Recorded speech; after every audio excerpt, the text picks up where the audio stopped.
డెఫినెట్గా అటు పాకిస్తాన్ మళ్ళీ వెళ్ళి అదే వైట్ హౌస్కి వెళ్ళి అక్కడ భోజనం చేసి అక్కడి నుంచి ఓ 1000 రూపాయలు జేబులో వేసుకుని వాళ్ళు హెల్ప్ తీసుకునే అవకాశం ఉంది కదా అసీం మునీర్. ఒకటి ఆసిఫ్ మునీర్ స్నేహం ఆయన చెప్పుకుంటున్నాడు ఇక్కడ ట్రంప్తో. వెళ్ళాడు, ఏదో కొనుక్కున్నారు, వచ్చారు, టైం ఇస్తాడు. బిజినెస్ మ్యాన్ ఎవరు కలుస్తానో టైం ఇస్తాడు ట్రంప్. మీటింగ్ పిలుస్తాడు, ప్రెస్ కాన్ఫరెన్స్ పెడతాడు, భోజనం పెడతాడు, అంతే. మళ్ళీ మనం వెళ్ళి చదువుకుంటే మన పక్కన ఆ స్నేహాలకి అది వాళ్ళ వీజాలు చూసుకుంటారు అంతే. అది ఇందాక చెప్తున్నా 1000-2000 మంది జనరల్స్కి ఆర్మీకి సంవత్సరానికి గ్రీన్ కార్డు ఇస్తారు అమెరికా, అంతే. అవి పెద్ద పట్టించుకోక్కర్లేదు. కానీ ఒక మాట చెప్తున్నా, మీరు ట్యాంక్ మిసైల్స్ అన్నారు, లేదా ట్యాంక్స్ అన్నారు, ఎంత మారిపోయింది ఈ గత 3 సంవత్సరాల్లో. యుద్ధమే మారిపోయింది, యుద్ధం మారిపోయింది. మన ఆపరేషన్ సింధూర్లో ఒక్క సైనికుడి పేరు బయటకు వచ్చిందా? హీరోయిజం చూపెడతానికి తెలియదు. ఎంత డ్రోన్ వార్ఫేర్, ఒక $5,000 డ్రోన్ తీసుకొచ్చి ఒక 50,000 ఎంత ఎన్ని మిలియన్స్ అయినా $50 మిలియన్ ప్లేన్ కొట్టేసి యుక్రెయిన్ డ్రోన్ ఒక కంటైనర్లో ట్రక్లో పంపి రష్యన్ బేస్ దగ్గర తీసుకెళ్లి ఉన్న 50 ప్లేన్స్ 5,000 కోట్ల ప్లేన్స్ ఒక రాత్రి అరగంటలో మొన్న సంవత్సరం క్రితం డిస్ట్రాయ్ చేసేసింది రష్యన్ ఎయిర్ ఫ్లీట్ ని. ఆర్టిక్ లో దాసాడు వాడు, అంటే 3,000 మైల్ యుక్రెయిన్ నుంచి. సో వార్ఫేర్ మారిపోయింది. భారతదేశం ఎంత తొందరగా మన మోడర్న్ వార్ఫేర్ కి, నేను నెక్స్ట్ వార్ పాకిస్తాన్తో డ్రోన్ వార్ అవుతుందని నేను అనుకుంటున్నా. పార్షియలీ అంటే సైనికులు ఉండాలి, ట్యాంక్స్ ఉండాలి, లెవెల్ ఈక్వల్ గా ఉండాలి. కానీ వార్ఫేర్ మారిపోయింది. ఆ కసీం సులైమానీ అనే వ్యక్తి ఇందాక చెప్పా 2020 జనవరిలో చంపిస్తున్నాడని. అమెరికాలో సైంటిస్ట్ అరిజోనాలో కూర్చుని డ్రోన్ కంట్రోల్ ని వాచ్ చేసి ఆడొక్కడనే, పక్కన ఉన్న వాళ్ళు ఎవరిని చంపలేదు, ఆడొక్కడనే చంపేశారు. డ్రోన్ మిసైల్ పంపించి చంపేశారు, పక్క దేశంలో లాంచ్ చేసి. సో వార్ఫేర్ మారిపోయింది. మనం మారుతున్నామా లేదా? మన ఎవరో కాంగ్రెస్ నాయకుడు చవాన్ అనే వ్యక్తి ఇదంతా దేనికి వార్ఫేర్ మారిపోతే మాటలు తిప్పేశారు.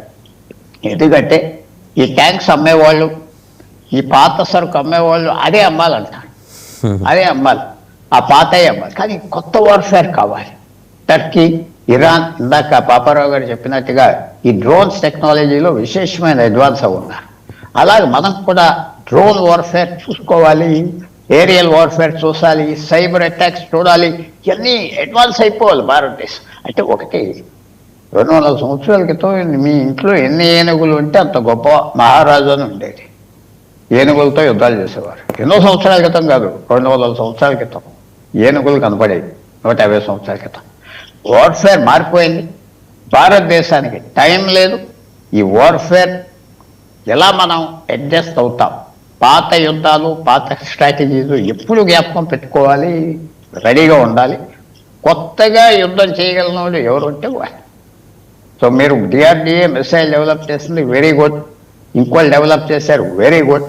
కానీ మనం రీఇన్వెంట్ చేస్తున్నామా అంటే ఆల్రెడీ ఎక్కడో ఇన్వెంట్ అయిపోయిన రాకెట్ని తీసుకొచ్చి మనం తయారు చేసి పంపిస్తున్నాం. చాలు. ఒక జనరేషన్ మనం లీప్ అవ్వాలి. అంటే ఇప్పుడు వచ్చే డెవలప్మెంట్ కాకుండా ఇంకో జనరేషన్ 20 సంవత్సరాలు లీప్ అవ్వాలి. భారతదేశంలో గొప్పతనం ఏమున్నది? లేకపోతే ఇంతమంది మేధావులు, సైంటిస్టు అందరూ ఉన్నారు. ప్రపంచంలో ఎక్కడ టాలెంట్ లేదు. సో మన ప్రభుత్వం కూడా ఈ లీప్ చేస్తే మనం అడ్వాన్స్ అయిపోతాం. దాంతోపాటు ఆర్థిక వ్యవస్థ. నేను స్పష్టంగా చెప్తున్నా, నేను నేమ్ డ్రాపర్ కాదు. నేమ్ డ్రాపర్ అంటే వాళ్ళు తెలుసు. నాకు డాక్టర్ మన్మోహన్ సింగ్ గారు అపోజిషన్ లీడర్గా నేను ఒకసారి కలిసినప్పుడు ఎవరి మీద చెప్పాను, ఇలాగండి ఆ చీఫ్ మినిస్టర్ కరప్ట్ అని 25 సంవత్సరాల క్రితం. అంటే అది అవునదంటే ఇవన్నీ పట్టించుకోదయ్యా, మనం 8, 9, 10% గ్రోత్ 10 సంవత్సరాలు చేస్తే వీళ్ళంతా మనకి చిల్లరైపోతారు. పాకిస్తాన్, బంగ్లాదేశ్ మన దగ్గరికే తిరుగుతారు, డబ్బు సంపాదించు. సో మనం ఇండియా అడ్వాన్స్ అయిపోతే మన దగ్గర రా. అది అవ్వనవ్వకుండా ఎవరు చేస్తారు? ఈవేళ ఆ గన్స్, ఆ ట్యాంక్స్, ఆ పాత తుపాకులకి ఆ మషిన్ గన్స్ వాళ్ళు అమ్మేవాళ్ళు చేస్తారు. సో ఆర్మ్స్లో మనం ఆ లీప్ చేయగలవా? మన ప్రభుత్వానికి ఆ ఫోర్స్ సైట్ ఉన్నదా? మన మిలిటరీ ఎస్టాబ్లిష్మెంట్, మన జనరల్ వాళ్ళ కీ పీపుల్ వాళ్ళ సలహాలు చేస్తారా లేదా? నేను అనుకుంటున్నా మనం లీప్ చేయాలా టెక్నాలజీ. రైట్. కల్నల్ పరం గారు, so sir has taken a different view and proactive view.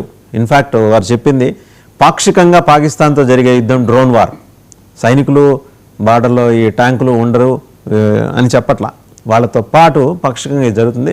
Turkey, Iran లాంటి దేశాలు ఇవాళ డ్రోన్ టెక్నాలజీలో అడ్వాన్స్ అవుతున్న క్రమంలో మనం కూడా we need to reorganize our results అనేది డాక్టర్ పుల్లారావు గారి సూచన.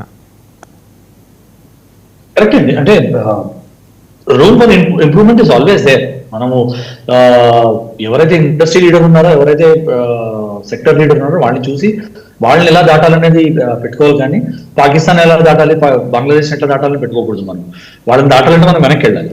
So that part I agree. And secondly importance of this missile test అవన్నీ మీరు చూసారంటే 2025 has been a proactive year. మనకి 2025 ఒక్క ఏడాదిలో మనము ఆల్మోస్ట్ 10 మిసైల్ టెస్ట్ చేసాం, ఎప్పుడు చేయలేం మన హిస్టరీలో. ఏంటంటే that is intensifying of your strategic interest అనమాట. అండ్ ఇప్పుడు మీరు మనం చేసిన ఈ మ్యాన్పాక్ మిసైల్ ఏదైతే ఉందో it's a very flexible missile. దాంతో ఏంటంటే టాండమ్ వార్ హెడ్స్ యూజ్ చేస్తాం. టాండమ్ వార్ హెడ్స్ అంటే ఈ ఎక్స్ప్లోజివ్ రియాక్టివ్ ఆర్మర్స్ ఉంటాయి ఎనిమీ ట్యాంక్స్ లో వాటిల్లో. ఫస్ట్ ఏం చేస్తాం, ఒక వార్ హెడ్ డెటోనేట్ అవుతుంది, ఎక్స్ప్లోజివ్ రియాక్టివ్ ఆర్మర్ అది యాక్టివేట్ చేస్తుంది. అది యాక్టివేట్ చేసిన తర్వాత దాన్ని పెనిట్రేట్ చేయడానికి సెకండ్ వార్ హెడ్ వెళ్తుంది. So it's a very modern warhead. ఇలాంటివి not many countries have this kind of missiles. So and then second flexibility ఏంటంటే మిలిటరీ వెహికల్స్ నుంచి కూడా లాంచ్ చేయొచ్చు, ఒక ట్రైపాడ్ నుంచి కూడా లాంచ్ చేయొచ్చు. So it is a very good strategic shift in your missile making అనమాట. సో ఆ టెక్నాలజికల్ అడ్వాన్సెస్ మనం కూడా చేస్తాం, number 1. Number 2, modern warfare, drone warfare అంటున్నాము, ఏరియల్ వార్ఫేర్ అంటాము. ఎందుకు? Modern no war can be one without contact warfare అండి. ఏమైనా అవనియండి, how much ever you go, ultimately land forces have to go and take over the enemy. అప్పుడే యుద్ధం finish అవుతుంది, యుద్ధం ఫినిష్ అవ్వాలంటే. సో అది ఫెసిలిటేట్ చేయడానికి, ఆ టైంలో అయ్యే క్యాజువాలిటీస్ మినిమైజ్ చేయడానికి మీరు ఈ డ్రోన్ వార్ఫేర్, ఏరియల్ వార్ఫేర్ చేస్తున్నారు. Till that part it is very right. So మీరు డ్రోన్ టెక్నాలజీని డెవలప్ చేస్తున్నారా, ఏ లెవెల్ దాకా డెవలప్ చేస్తున్నారు, ఏ లెవెల్ దాకా ఇన్వాల్వ్ అవుతున్నారు, what all are you integrating in it. వాటిల్లో మీరు అటాక్ కేపబిలిటీసే కాదు, లాజిస్టిక్ కేపబిలిటీస్ ఉండాలి. లాజిస్టిక్స్, అడ్వాన్స్ లాజిస్టిక్స్ ని డ్రాప్ చేయాలంటే why should you use aerial vehicles or అంటే డ్రోన్ చేయండి, డ్రోన్ కి అటాచ్ చేసి పంపించండి పే లోడ్స్. సో డిస్ట్రాయ్ అయినా కూడా మీకు అట్లీస్ట్ లాస్ ఇస్ మినిమైజ్డ్ కదా. సో ఇలాంటివన్నీ ఆల్రెడీ థాట్స్ ఆర్ హ్యాపెనింగ్. అంటే ఎక్కడ దాకా అవుతున్నాయి అనేది I will not be able to disclose to you, but ఏంటంటే these thoughts are there already. Advanced strategic operations లోను, అడ్వాన్స్డ్ టాక్టికల్ ఆపరేషన్స్ లోను ground level commanders are already requisitioning for drone supporting various aspects. War gaming నడుస్తుంది, critical battle zones లో మావి war gaming నడుస్తుంది. The teams are already exploring drones నుంచి మనం చేయాలంటే ఎంత పాటు. So one very important thing which will happen is, మీకు డ్రోన్ తోటి మీరు ఒక పర్టికులర్ కేపబిలిటీ టేక్ ఓవర్ చేశారంటే that much of force accreditation will happen. అంటే ఆ పని చేసే ఫోర్స్ మీకు మిగులుతుంది, ఆ ఫోర్స్ చేత మీరు వేరే పని చేయించవచ్చు. So all those factors are already being considered in our strategic and tactical war games. Tactical war games అంటే యూనిట్ లెవెల్ అయ్యేది, స్ట్రాటజిక్ అంటే డివిజన్ లెవెల్, కోర్ లెవెల్ అయ్యేది. వాటిలో ఆల్రెడీ వార్ గేమ్ అవుతుంది, చేస్తున్నాయి. But yes, I agree, there is a lot of room for improvement. And that is why మనము last 5 ఏళ్ళు 10 ఏళ్ల నుంచి మనం ఇస్తున్నాం. అండ్ దీనిలో మనము ఫారెన్ డిపెండెన్స్ ఉండకూడదండి, తిరిగి చూసే అవసరం ఉండకూడదు. తిరిగి చూసే అవసరం వచ్చిందంటే then you're not developing, you're regressing. Actually ఆ దేశంతో మనకి సంబంధాలు కంటిన్యూస్ గా బాగుంటాయని ఎప్పటికీ నమ్మలేము. రష్యాని తప్ప మనం ఇప్పుడు ప్రపంచంలో ఎవరిని నమ్మే ఇది లేదు. సో అలాంటిది we should not have dependency on any other country. అందుకే ఈ మేక్ ఇన్ ఇండియా పుష్, ఈ స్టార్ట్అప్ ఇండియా పుష్, ఇవన్నీ. స్టార్ట్అప్ ఇండియాలో మీరు చూసారంటే ఎన్ని డ్రోన్ కంపెనీస్ వచ్చాయంటే మీకు పెద్ద లిస్ట్ వస్తుంది గూగుల్లో. ఎందుకంటే it's strategic push towards internal indigenous technology and indigenous listing. And second thing what will happen is, అలాంటి వాళ్ళకి మీరు 5 year ట్యాక్స్ హాలిడే అవి ఇచ్చి ఏం చేస్తున్నారు, వాళ్ళని బ్రెయిన్ డ్రైన్ కాకుండా ఇండియాలో రిటైన్ చేయడానికి ట్రై చేస్తున్నాం. Major thing we're trying to stop is brain drain. India నుంచి వెళ్ళిపోయి వేరే చోట ఇన్వెస్ట్ చేయకుండా ఇండియాలో ఇన్వెస్ట్ చేయండి, మీకు ఎంకరేజ్ చేస్తాం మీ బిజినెసెస్ కి, ట్యాక్స్లు అవన్నీ చేయము, ఈజ్ ఆఫ్ డూయింగ్ బిజినెస్ చేస్తామని చెప్పి ఎంకరేజ్ చేస్తున్నాం. We need to do lot more. ఇంకా బ్యూరోక్రటిక్ యాంగిల్స్ అవన్నీ, రెడ్ టేపిజం ఇవన్నీ మనం ఇంకా చేయాలి. కరప్షన్ ఇంకా corruption is universal thing, just not India thing only. But ఆ కరప్షన్ ని కూడా కొంచెం ఇన్స్టిట్యూషనలైజ్ కరప్షన్ ని కూడా తగ్గించాలి, specially in government sectors. The institutionalise corruption, institutionalise lethargy ఒకటి, ఇనర్షియా ఒకటి. మేము ఇదే పేస్ లో పనిచేస్తామని ఒక లెథార్జీ ఈ గవర్నమెంట్ ఏజెన్సీస్ లో చాలా ఉంటుంది. అది పోవడానికి మనము చాలా వర్క్ చేయాలి. There is a lot of distance to travel, but then we're making strides in the right direction certainly. అది చేసి ఇదే పుష్ మనం కంటిన్యూస్ గా ఇవ్వాలి. ఇప్పుడు ప్రాబ్లం ఏమవుతుందంటే ఈ ప్రెసెంట్ గవర్నమెంట్ దీని మీద కాన్సన్ట్రేట్ చేస్తుంది. పొరపాటున వేరే గవర్నమెంట్ వచ్చింది అనుకోండి, ఇదంతా చెత్త పక్కన పెడతామని మళ్ళీ చేసాం అనుకోండి, then you will regret those 10 years. Continuance of policy చాలా ఇంపార్టెంట్ మీకు. అందుకే మోడీ కరెక్టా మోడీ తప్ప అని కాదు, కంటిన్యూన్స్ ఆఫ్ గవర్నెన్స్ వచ్చినప్పుడు కంటిన్యూన్స్ ఆఫ్ పాలసీ వస్తుంది మీకు. సో కంటిన్యూన్స్ ఆఫ్ పాలసీ వచ్చినప్పుడు at least your strategic investments will be right. So అది మనకి చాలా ఇంపార్టెంట్ ఈ టైంలో. అండ్ కంటిన్యూన్స్ ఆఫ్ గవర్నెన్స్ చాలా important at this time, because 12 ఏళ్ళు 13 ఏళ్ళు మనం ఆల్రెడీ ఈ డైరెక్షన్ లో ట్రావెల్ చేసాము. దీన్ని అండూ చేసామంటే మాత్రం చాలా కష్టం అవుతుంది మన భారతదేశానికి. So we should be very careful about that. Right. Paparao గారు ఫైనల్గా కంక్లూడ్ చేయండి. 2 పాయింట్లు నాకు బాగా నచ్చినాయి కల్నల్ పరం గారు చెప్పిందంటే, inertia, red tapism, lethargy and typical bureaucratic nature. అన్నింటికి మించానంటే ఈ స్టార్టప్ ఈ స్టాండప్ ఇండియా వీటి కోసం లోన్స్కి వెళ్తున్నారు బ్యాంకులకి. వాళ్ళని బ్యాంకులు ఒక 170 సార్లు తిప్పించుకుంటాయి. వాళ్ళు అడిగే ఒక 5 కోట్లకో 5 కోట్లు కూడా కాదు 2 కోట్ల రూపాయలకో 2-3 ఏళ్ళు తిరుగుతారు. ఇంకా ఇచ్చ చచ్చిపోయి ఈ వద్దు ఏదో ఒకటిలో ఉన్నంతలో ఏదో చేసుకుందాం అనే ధోరణికి వచ్చేస్తున్నారు ఎంతోమంది ఎంటర్‌ప్రెన్యూర్స్. వేరాజ్ ఎగ్గొట్టే చోట వాళ్ళకి మొత్తం 1000 కోట్లు చెల్లించాలనుకోండి, ఒక 1116 దగ్గర సెటిల్మెంట్ చేస్తారు ఓటీఎస్. మరి ఇంత క్లారిటీ, ఇంత వివక్ష స్పష్టంగా కనిపిస్తున్నప్పుడు మరి ఈ టాలెంట్ని ఎవరు ఎంకరేజ్ చేస్తారు? ప్రత్యేకంగా బ్యాంకింగ్ వ్యవస్థకు సంబంధించి మాట్లాడుతున్నాం, మిగిలినవన్నీ రెండో అంశం. అర్థమైంది. ఈ మధ్యకాలంలో సుప్రీంకోర్టు గైడ్ లైన్స్ ఉన్నా కానీ ఎవరైతే ఎన్పిఎల్ పెట్టారో మొండిబకాయలు ఉన్న వాళ్ళ పేర్లు బయట పెట్టమని సుప్రీంకోర్టు గైడ్ లైన్స్ ఇచ్చింది. కానీ దాన్ని కూడా కాదని చెప్పి మొన్న వచ్చిన వార్త ఏంటంటే స్టేట్ బ్యాంక్ ఆఫ్ ఇండియా వాళ్ళు ఎవరో అనుకుంటాం ఒక బ్యాంక్ ఏదో మేజర్ గా వాళ్ళ పేర్లు బయట పెట్టడానికి ఏదైనా కానీ మన బ్యాంకింగ్ సిస్టమ్ నుంచి ఎన్పిఏలు ఉన్న వాళ్ళు వాళ్ళ పేర్లను బయట పెట్టడానికి సిద్ధంగా లేవనేది బయటకు వచ్చింది. అంటే it is contradictory to supreme court ఇచ్చిన గైడ్ లైన్స్ కి. ఎవరో ఎందుకండి, నేనే అడిగా ఆర్టీఐ కింద, నాకే ఇవ్వలేదు, నేనే అడిగా. మీ వార్త అయి ఉండాలి, పేపర్ లో చూశాను నేను ఆ వార్త. ఆర్టీఐ గైడ్ లైన్స్ అడిగితే ఇవ్వలేదని. దాని రెండోది ఏంటంటే ఇక్కడ యుద్ధం అనే దగ్గరికి వస్తే యుద్ధం గతంలో లాగా కేవలం సైన్యం పోరాడేది కాదు. ఈ రోజు యుద్ధం అనేది సివిలియన్ ఇన్వాల్వ్మెంట్ కూడా చాలా ఉంది. సివిలియన్ అండ్ మిలిటరీ మెజర్ ఉంది. యుక్రెయిన్ వార్ చూడండి, యుక్రెయిన్ లో రష్యాతో జరుగుతున్న యుద్ధం యుక్రెయిన్ అంతకాలం ఎందుకు పోరాడగలిగిందంటే యుక్రెయినియన్ సివిలియన్స్, సాఫ్ట్వేర్ ఇంజనీర్ల దగ్గర నుంచి సాఫ్ట్వేర్ ఉన్న స్కిల్స్ ఉన్న వాళ్ళ దగ్గర నుంచి రకరకాల బ్యాక్ ఎండ్ లో అది సైన్యం ఏదో తేడా తెలియనంతగా ఇద్దరు కలిసిపోయి పోరాడారు. అది ఎందుకంటే ఈ రోజు యుద్ధం అనేది కేవలం సైన్యం వ్యవహారం కాదు, it has to be civilian. ఇప్పుడు యుద్ధంలో ఈ రోజు సాఫ్ట్వేర్ పాత్ర చాలా పెద్దది. డ్రోన్ తయారు చేసిన డ్రోన్ లో కూడా సాఫ్ట్వేర్ ఉంటుంది కదా. డ్రోన్ లో ఉండే సాఫ్ట్వేర్ నిరంతరంగా దాన్ని రకరకాల అవసరాలకు మార్చుకుంటా మిగతా వాళ్ళకంటే, ఎందుకంటే భారతదేశానికి ఉన్న అడ్వాంటేజ్ మనకున్న సాఫ్ట్వేర్ మ్యాన్ పవర్. దీన్ని మనం సక్రమంగా వాడుకోలేకపోతున్నామని నేను అనుకుంటున్నాను చాలా సార్లు.